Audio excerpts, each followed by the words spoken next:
Hey everyone, thank you for joining us today on KlingsporFIT. We have a great program for you today, and I bet you're thankful that you have an excuse to stay inside in the air conditioning out of the heat that we've been having today. First, what we're going to have is an update from Tammy Guest regarding the COVID situation in our area. And then, this is a very special program to me because it's the counseling group. Ms. McManus is making a presentation about how to deal with loss. And the loss can be the loss of a loved one, the loss of a job, a divorce, just anything where you've experienced loss. And she has some great recommendations for you. And then we have our very own Dr. George Place that we've adopted from Catawba County. And he's going to be showing us some exercises that also help with loss and depression. Then we're happy to have received permission from Hippocrates Health Institute to share some of their videos, and today we're going to show how to build a salad. So Tammy, let's jump right in. I'll turn it over to you. Thank you, Lorie. Good evening, everyone. Hope everyone's doing well. And as she said, I'm here with just a quick COVID update. So we're going to start with our slides. Madeline, if you can go to the first one. Our first one is U.S. data, and with that being said, the blue lines indicate daily cases across the U.S.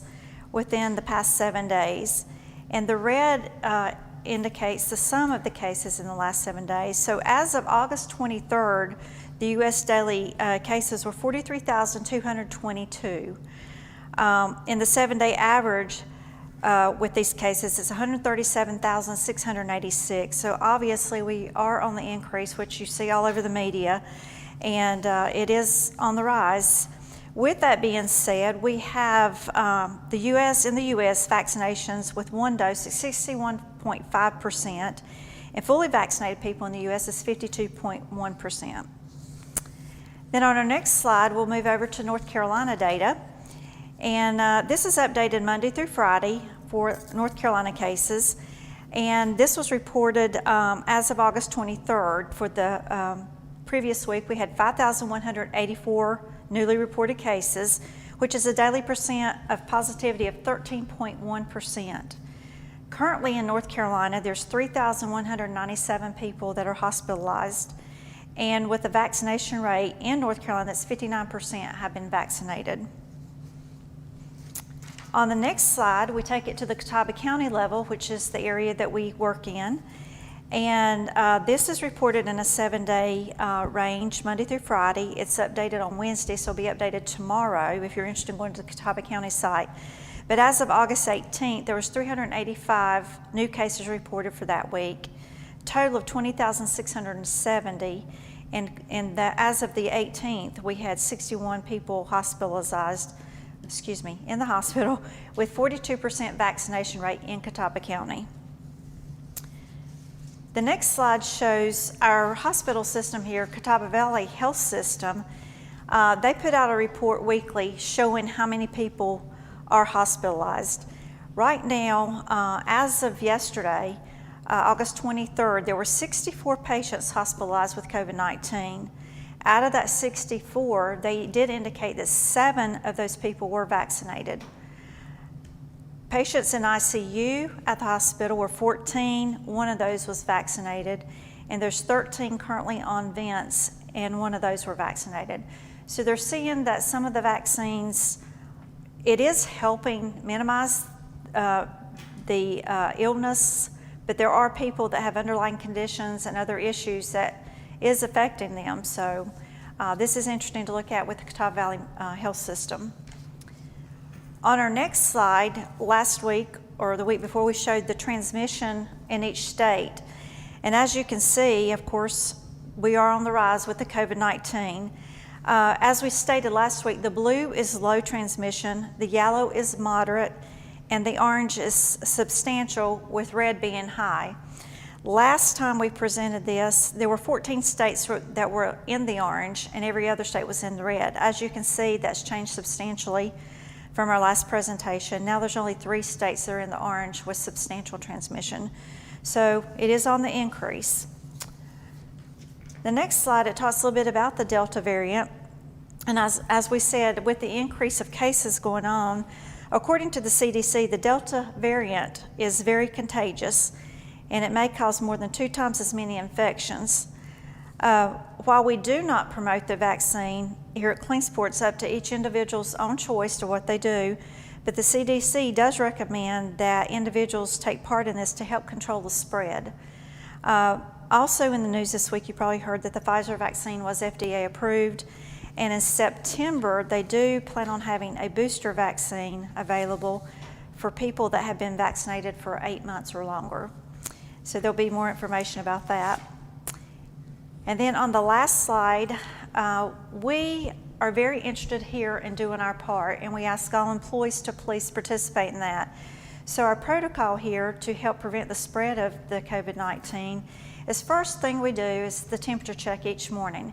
Each individual needs to enter and exit at the same location each day at the temperature checkpoints. So we do the temperature check. We also ask to practice social distancing. With that being said, please stay 6 feet apart at all times, or have your mask on when you're talking to someone in closer range.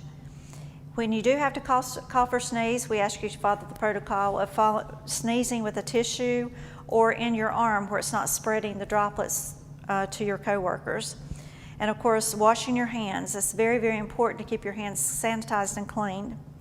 And of course, we've implemented the mask mandate here.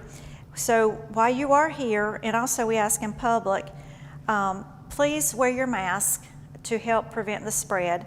And also make sure you're wearing it properly. There are different things online that can tell you how to make sure your mask is fitted properly, but it needs to be over the nose and fitted tightly around the chin and cheek area. So make sure you do have your mask on, and also make sure that you're wearing it when you're not social distancing. And this is for people that have been vaccinated as well. Also recommended, do not touch your eyes, nose, and mouth, as this is a main contact of getting the infection. We are taking extra protocols in our housekeeping area. We're disinfecting, cleaning. We've talked to our housekeeping staff again, and they are cleaning. And it's very, very important to keep in mind too, if you are experiencing any symptoms, please do not enter the building. It's good for you to benefit your coworkers and others around you to help stop the spread. So if you experience any symptoms, you need to contact your doctor and see what they suggest for you. We want to thank you for your help with this and helping prevent the spread of the COVID. And if you have any questions about any of the guidelines, please feel free to contact HR. Thank you for doing your part. Now, Lorie, thank you.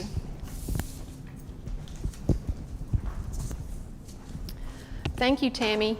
It's once again a scary time, and there's fear in the community, and we know what to do to beat this thing. We've done it once already, and we can just follow these restrictions and guidelines that Tammy has shared with us for what we do here at KlingSpor, and then we'll get past this, and maybe we'll get past it once and for all this time.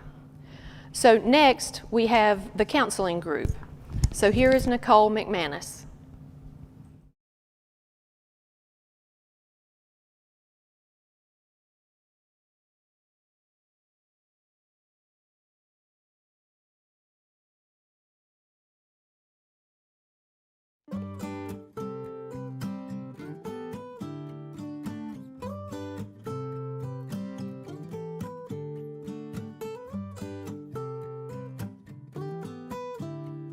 My name is Nicole McManus. I'm a licensed clinical social worker with the counseling group in Hickory, North Carolina, and I'm going to be talking to you guys today about dealing with loss, dealing with hardships, as well as experiencing grief, what the different stages of grief are, and at the end I will be providing some various ways to seek out resources, both for dealing with grief and loss specifically, but also mental health resources as a whole. That being said, this past year and a half has been an extremely different time than I think most of us have experienced throughout our lifetimes. That loss, of course, includes the loss of lives of loved ones that we may have, whether it's someone directly close to us or someone that we know of within the community who has lost their life the past year and a half, not just to the COVID-19 pandemic, but in any way, shape, or form. there are so many different other forms of loss that one can experience. There was a lot of financial stability that was lost this past year. There are a lot of people who lost their jobs, who lost their livelihood, who had to seek out new professions and new careers just to be able to put food on the table. There has been a lot of loss by way of divorce and separation. One of the biggest changes and senses of loss that we've experienced is our loss of normalcy as we knew it before the pandemic started. Since March of 2020, none of our lives have looked the same. There have been so many changes. A lot of adjustments have needed to be made. And however you've experienced loss, whether it's loss of job, loss of a loved one, your loss is valid. And what you've experienced is extremely impactful. And being aware of how you've reacted to that loss, as well as how you can be present to help those around you work through that loss as well. So from there, I'd like to go into the 5 stages of grief. I'm sure this is something that everybody has heard of in some way, shape, or form. And there are 5 main stages of grief, but there are a few that are a little bit less known as well that can be incorporated within those 5 stages. And I want to preface that by saying that these 5 stages do not always occur in the order that they are presented. You can experience the stages of grief in any way. Usually the first one would be shock or denial. The situation has happened, you've gone through the initial stages of understanding what's happening to you, and of course that brings a level of misunderstanding or shock, and oftentimes denial. The second stage is usually guilt, also associated with pain. Having to go through the motions of knowing what has happened to you, knowing what you've lost, and trying to figure out a way to move forward. There's a lot of pain and guilt that can be associated with that. After those 2 stages usually comes anger and bargaining, whether you're angry at the world as a whole, if you're angry at someone specific, and then bargaining tends to be something where you're like, if you just give that person back to me, if you just give my relationship back to me, if you give my job back to me, I will do X, Y, and Z. After bargaining, there's oftentimes a depressive episode, or one can slip into a form of depression. Even people who have never really suffered with depression before in their lives, it's not uncommon during a stage of grief to feel those feelings. And 2 of the lesser known ones that I didn't always hear about when I was first hearing about the stages of grief are the upward turn, where you kind of start to understand what has happened and you are at a point where you're ready to look at what life will be like after this loss has occurred. So after the upward turn comes the reconstruction and then working through the process. And then of course, last but not least, there is always acceptance and hope. And again, with these stages of grief, everyone is going to experience them completely differently. No 2 people, even 2 people who have experienced a similar loss, will not go through these stages at the same time. They will not go through these stages in the same way, and most importantly, they will not follow the same time frame. So one person could experience a form of grief or loss and find a way to get to the upward turn and the reconstruction very quickly. But then there are people who go through the loss and it takes them a really long time to get to acceptance and then ultimately hope for the future to look a way that you are hopeful and ready to see what the next phase of that part of your life will look like. So what are some common symptoms that one may experience when they're going through the grieving process? We've talked about a few of them in regards to the 5 stages of grief, but we're going to go into them a little bit more. That would be shock and disbelief, feeling numb, even denial, which we've talked about, sadness, despair, loneliness, and feeling empty, guilt, regret, shame, anger, feeling resentful of what it is that you are going through,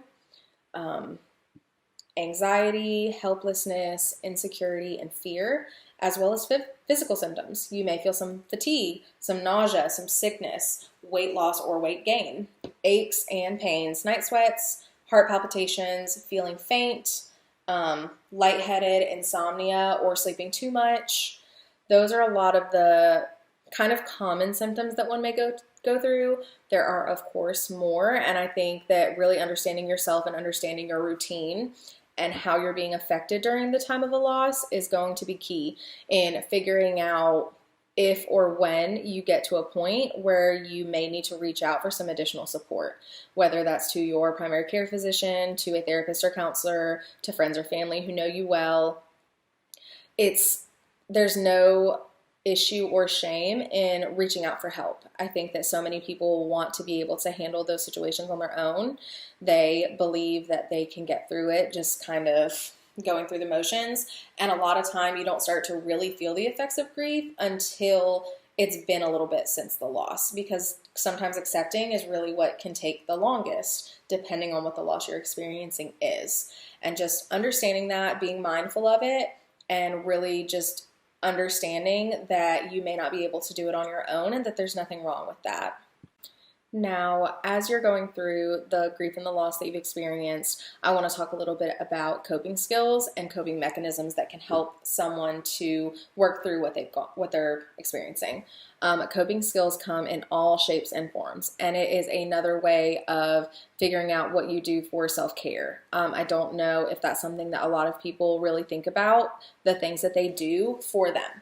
Self-care is a really important aspect of everybody's day-to-day life, but especially in helping professions where you're giving a lot of yourself to other people. So self-care can be something as simple as taking time out of your day to do something for you, whether that's mindfulness, meditation, journaling, writing down thoughts and feelings outside of a physical journal. It can come by way of going out and getting your hair done or your nails done, going to the gym, doing some physical activity. I think exercise can be an amazing way to keep your body healthy as your mind is going through so many different, thoughts and feelings. And self-care is just a really important part of everyday life, especially for those of us who have a lot of people who depend on us. When you're going through grief and loss and you're a parent to young children or a parent or a caregiver in any way, you're having to give so much of yourself to other people. It is so easy to put your own thoughts and feelings to the side, knowing that you need to be there for others. So it's really important. I cannot stress enough how important it is to be doing things that are strictly for you. Again, I've already mentioned journaling and exercising, getting creative, doing things that are important to you, and creativity can be painting, it can be building Lego sets, it can be reading, it can be, and self-care can also just be watching some of your favorite TV shows, watching some of your favorite movies, taking long baths, taking long showers, anything that you're really doing for you, that it's just taking some time out of your day to make sure that you are in a good space. Additionally, taking time to spend with your loved ones and support groups. There are a lot of different ways to receive support. There are formal supports that are put into place, such as therapy, getting with your primary care physician, and anything that is someone who's not naturally or organically involved in your life. Then, other than formal supports, there are natural supports. Your loved ones, your significant others, your partners, your children, your grandparents, parents, all of those people, anyone who's in your life because it's their choice to be in your life. Those are what are called natural supports, and those are the supports that are going to be there no matter what you are going through. A lot of people too really need to seek out and search for their faith for comfort, whatever that religion that you have or faith and group of people that you can go and spend time with. Allow those people to be there for you. Allow that religion and that faith to guide you through this process. And that can also be helpful for people who need to know that their loved one that they have lost is in a better place. And this may not be as applicable for people who are going through the loss of a different thing, such as financial or employment. But for those who are going through the loss of a loved one, divorce, or separation, allowing your faith to really guide you through that process can be extremely vital and extremely important for those that it is applicable to. So some things to remember during this time. You can do this, and you will get through this. It's so easy to think that you will never get past the grief and the loss that you've experienced. And there will be times where you feel that way, where you feel like this will take over and consume your entire life, because at first it probably does. But you will be able to get through this. And one of the biggest ways to know that is to understand that you're not alone, that what you've experienced is something that there is somebody out there who will be as a support to you. You do not have to do it alone. There are hopefully loved ones and people surrounding you every day who are wanting to help you get through this time. If you don't have as many people close to you that you feel like are understanding what you want and what you need, then there is a therapist available, a counselor available. I will put those resources in at the end of ways to seek out help. But the biggest thing is you do not have to be alone. And then again, kind of touching base on what I've already said, that the grief is not linear, that you may find yourself in the phase of acceptance, and then a given time later, something will remind you of the loss that you experienced, and it's okay to remember that pain and to understand that it will resurface in one way, shape, or form. It is going to come back into your life, but that does not have to mean that that has set you back completely to the very beginning of what happened. You're going to have small setbacks, and you're going to have thoughts that really start to invade of what you went through, but you are going to be able to move past that. You are going to be able to understand how to adjust and live to this new life that you are now a part of. So now that we have talked about all of the different stages of grief, the different signs and symptoms of how to see how the grief is impacting you physically and emotionally, I'd like to talk a little bit about the resources that are available to you. I know that a short, 20-minute video is not going to encompass everything that you've gone through, and it's extremely important to be able to reach out for help, whether that's from a loved one or whether that's from some formal resources like we've talked about. One really cool thing that a lot of hospices do in the area of where you live is they do bereavement counseling. They usually do that free of charge. So of course, reaching out to your individual area where the hospices are to be able to call them and ask about grief counseling. I also extremely hope that anybody whose agency has an EAP program, meaning an employee assistance program, understands that that means that they have access to mental health care, usually a certain number of sessions that can be free of charge. Or you can always also call your insurance provider to find out what therapists are in your area. You can also look that up on your own and see who it is around you. There are usually plenty of mental health therapists who would be more than happy to help you work through that grief and work through that loss. I'm also going to add the number here at the bottom for the National Helpline for mental health.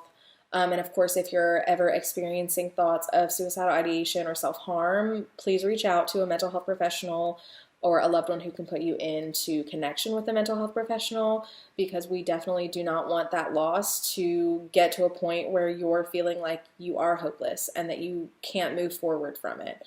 There are, of course, additional supports for veterans, for teenagers, for young kids. Always making sure that you know who you can contact in case of emergency. It may seem like something you will never need, but knowing that you have access to that information, which is the one great thing about technology that we have now, you can Google those numbers at the absolute drop of a hat to reach out and to get some additional support and some additional help. So like I said, I've put that number here at the bottom of the screen. Call your local hospices to see who is available to help you move through this. Be honest and open with those around you that you're close to about where you're at in the grieving process.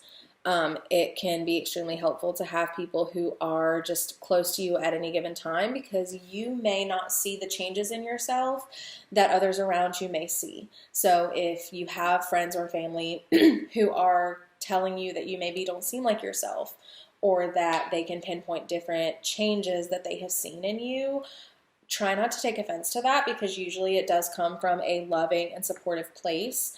And it's not that they're trying to judge you or that they're trying to demean you in any way, shape, or form. It really is usually from a place where they want to make sure that you have the help that you need. So be open to that. Sometimes when we're going through so many different emotions and our thoughts are in such a different place than they were before, we may not be able to even see the symptoms and the signs that others may be able to see in us. So like I said, just be open to those conversations, and always just be aware of how the loss is affecting you from day to day. I hope this information was helpful for you. I hope that you were able to find some resources as well as maybe learn a few things about the complexity of grief and loss. And I hope that whatever it is that you're experiencing and going through during this time, that you are processing through it, that you have the support that you need. And I hope that you are able to move forward into a life that is sure to be hopeful and full of great things that are going to be coming your way.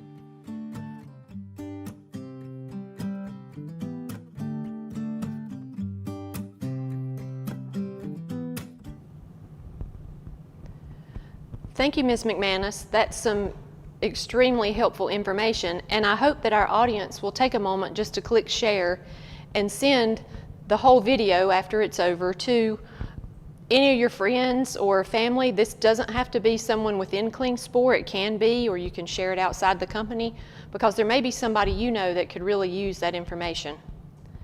And if you would like to set up an appointment with the counseling group, you can reach out to Tammy Guess or some of the other folks in HR, and they can help you arrange for that first appointment.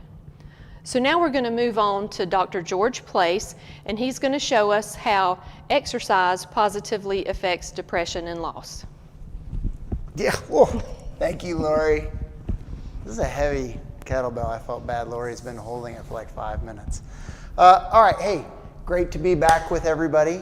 And I've just got a few things I want to share with you. First, talking about loss. I thought I'd share personally, I've recently had some terrible loss. My best friend died unexpectedly. And it's been very difficult on his family and on my family. And I just want to reiterate, reach out. You know, everybody goes through terrible things, and lean on your friends and coworkers and utilize this counseling resource.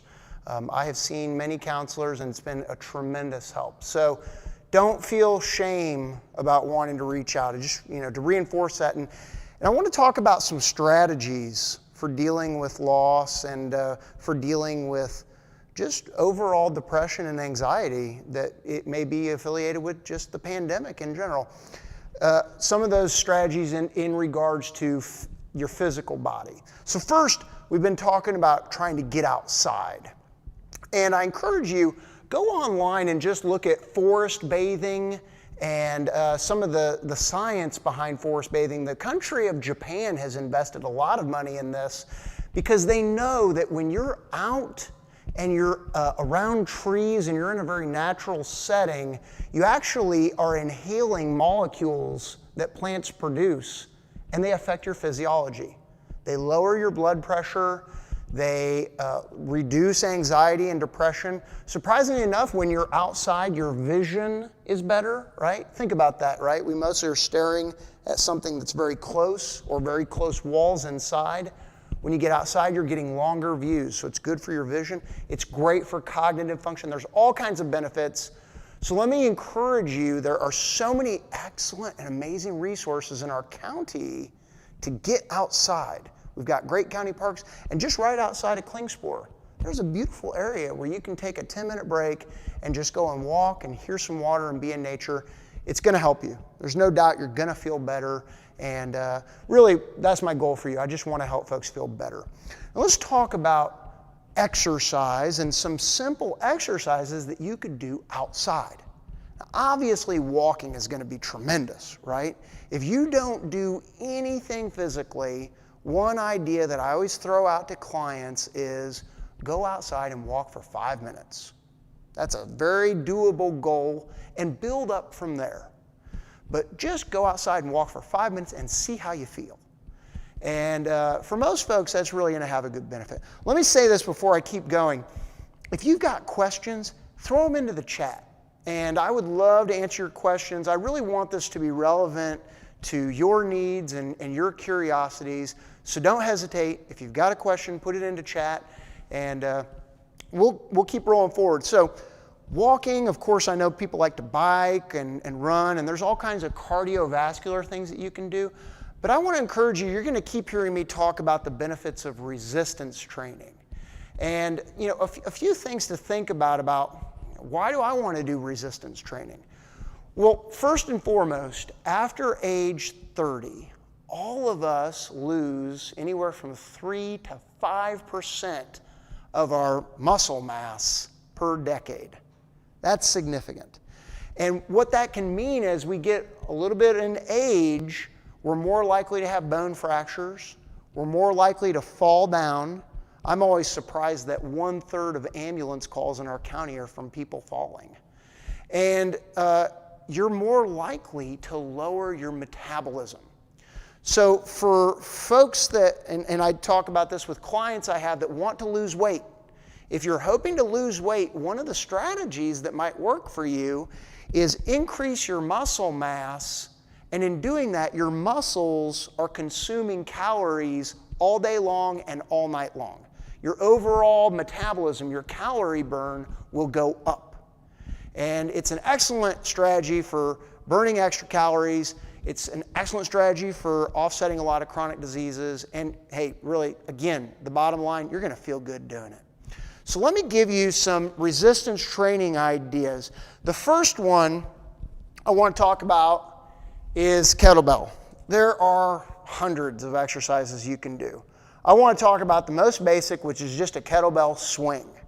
And this kettlebell swing, the idea is, I'm going to turn to the side. You're going to be using the pelvic girdle to actually get this swing going. So before we do this, let's warm up just a little bit. Oh, and if you're at home and you're watching, I encourage you to get up and do these movements with me.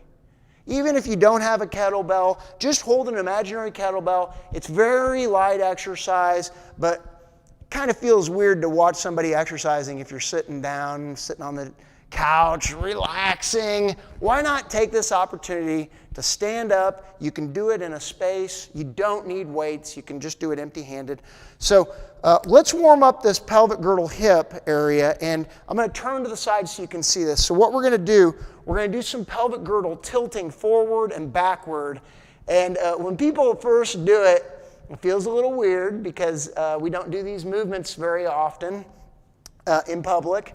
But what you're going to do here, you're going to squeeze your glutes, that's your booty, and you're going to squeeze your abdominal muscles, and your pelvic girdle will tilt forward, just like that, all right? And hold it there for a moment, and really imagine somebody was going to come up and see how hard your buns are and try to squeeze your glutes. These are your biggest muscles. And if you're somebody that sits a lot during the day, it's very common that your glute maximus muscles are no longer activating like they should. And so I want to give you some exercises that will help you to activate those buns again, because it's your biggest muscle in your body. So squeeze the glutes, squeeze your abdominal muscles, and your hips should come forward. Now we're going to reverse this, and you're going to relax those muscles and begin to arch your low back. I'm actually flexing my low back muscles, and you can see my pelvic girdle goes back, right? And so all we're going to do here is tighten the glutes and the abdominals, bring it forward, and then send it back again, all right? Forward and back. And I always run into this when people are doing this exercise for the very first time. They giggle and, oh my gosh, it feels so weird to do this. But after you do this several times, you'll get over that, because what you realize is this feels really good on your low back. For those of you watching that have low back pain, and I know that that's many of you because this is a very common ailment, the number one cause of low back pain is that people's pelvic girdle has drifted too far back. And this curve is excessive, and it causes a strain on your vertebrae. And so by strengthening your glutes and your abdominal muscles, your pelvic girdle will naturally come more into a neutral position and protect your low back. This is very important. This is one of the primary things that I do with clients I work with in personal training. So let's do an exercise that will really strengthen your glutes. So the idea, just like imagine if I don't have a kettlebell and I'm simply thrusting forward, the thrusting action is what drives the kettlebell swing. So again, I start with my hips back, kettlebell is down, and my shoulders are loose, and I'm simply going to let the kettlebell come back and then swing it forward. And the idea is I'm just letting it swing. My shoulders are relaxed, and the only muscle that I'm really actively squeezing are those glutes. I squeeze them forward, and that is what drives that kettlebell up. So focusing on the squeezing of the glutes is really the key of a good kettlebell swing. Now this is a pretty light kettlebell, so if I wanted to, I could just do one-arm kettlebells. And this is really a nice one to do as well. I can switch this to the other side. This is a great one for your glutes. If you don't have a kettlebell, an alternative glute exercise anybody can do, lay on the ground. Let me get sideways here. Lay on your back, and same thing, I'm going to flex my glutes, push my feet into the ground, and come up. This is called a glute bridge, and it's all about flexing my booty. So I just go down and up, and again, this will really activate your glutes. If you were to do just one exercise with weights, I would encourage you to do something with your glutes, okay? All right, so I want to show you a couple more. So a leg exercise that we can do with weights is just a simple squat, all right? And again, notice, first thing that happens is I go down, my hips go back. I'm not letting my knees come forward. A lot of times when people start to squat, knees come forward. And if I'm your trainer, well, I'm really going to push back on your shins so that you're just pushing hips back. Getting down to here with weights and then standing up. This is a really simple way to do some resistance training. If you want to make it a bigger exercise, go down and then in one motion come up and get up a shoulder press. All the way down, all the way up. This is a full body exercise right here. All right. Another one, excellent exercise by itself, simply stepping out and kneeling down. Notice that my knee is not out over my toes. That's going to avoid a little bit of weight and a little bit of strain on that knee. It's not necessarily a bad thing, but if you're just starting out doing weights, you don't want that knee to go over your toe. So from here, I can just push up and then back down again, or I can come all the way up and alternate legs, back and forth. If you want to make this a whole body exercise, kneel down as you curl weights. Come back up as you bring them back to your side. So I'm working legs and arms. Full body exercise. Okay? So that's two simple full body exercises that you can do with dumbbells. Just do a 10 on each leg, and you're going to feel a real pick-me-up in just your general hormones. You can tell I'm breathing a little bit harder. And when I do that, I'm getting some endorphin release, and I'm getting another little boost in some cortisol reducers, a little bit of adrenaline coming up as well. And especially for males, you're going to increase your testosterone levels. Doing these big exercises is going to boost if you've talked to your doctor and you suffer low T, as they call it, low testosterone, weightlifting will help you get your testosterone levels just a little bit higher. Last one I'm going to show you is we're running out of time. So I always encourage something about balance. Really simple balance exercises. We don't need anything complicated. Just raise up a knee, hold it there, and set it back down. And in doing this, you're working a hip flexor, which is right at the front, the interface between your abs and your leg. That's your hip flexor. Great muscles to work, right? We can also do an upper body exercise while we do that. So as I lift up my right leg, I lift my shoulders and back down again. So this is a front shoulder raise. I could also do a lateral shoulder raise. Okay, so this is working a different portion of my deltoid. And if I want to make the exercise even more challenging, I lift up the knee, send the weights out to the side, back down, and then the other leg comes up to the front, back down. Out, in, down, out, in, down. So, just a few ideas. Those 4 simple exercises, do them 2-3 times a week, and you're going to see a difference. It really only takes you 5-10 minutes. You don't need an hour in the gym to feel the benefits from resistance training. And hey, I can take this equipment to the park. This is a quick little warm up, and then maybe I go for a 20-minute hike. If you got any questions, you can let me know, and of course you can contact me at a different time as well, and I look forward to doing more fitness training with you. Thank you, George. We really appreciate that. And I was over off camera doing all those exercises. That's what just happened. Okay, I was not. I just wish I were. But I really hope that at some point in my very near future that I can take advantage of the training that George offers, and we're going to develop a mechanism where his time is available to the employees at Klingspor, and we'll get that information to you as soon as we can, and you can look for that in the coming weeks. So we're very excited about that. Thanks again, George.